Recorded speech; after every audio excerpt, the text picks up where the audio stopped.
Bonjour à tous. La semaine a été une nouvelle fois marquée par une volatilité importante sur les marchés obligataires. Les chiffres très forts de création d'emplois publiés vendredi dernier aux États-Unis avaient entraîné une tension importante des taux longs américains sur la journée. Le drame débuté en Israël le week-end dernier a mis un coup de frein à cette tendance en début de semaine. Le marché a donc respiré un peu, les taux gouvernementaux se sont donc détendus en Occident. Cette tendance a été par ailleurs accentuée par la communication des banquiers centraux américains qui ont choisi ces derniers jours d'adopter un ton plus accommodant.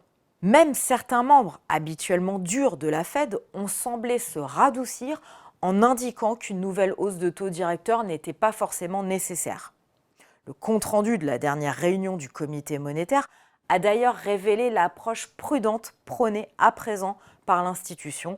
Les risques d'un resserrement excessif des conditions monétaires existent dans l'environnement économique actuel qui reste très incertain.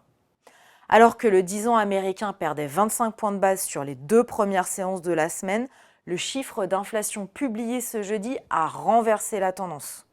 Très attendu, l'indice des prix à la consommation est sorti au-dessus des estimations et la partie sous-jacente a continué d'augmenter. En réaction, le rendement des obligations américaines à 10 ans reprenait 10 points de base sur la journée. Alors que les publications semi-annuelles du FMI confirment le ralentissement chinois, selon l'agence Bloomberg, les autorités devraient annoncer très bientôt de nouvelles mesures pour relancer l'économie et ainsi ne pas atterrir trop loin de leur objectif de croissance annuelle. Ce stimulus pourrait atteindre 0,8% du PIB et pourrait porter sur des projets d'infrastructure, mais cela demande confirmation.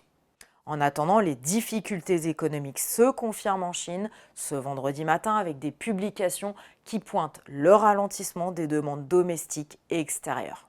Au total, sur la semaine à jeudi soir, les marchés actions étaient dans le vert, notamment dans les zones émergentes. Les obligations affichaient également une performance légèrement positive. Je vous souhaite à tous un excellent week-end et vous donne rendez-vous la semaine prochaine.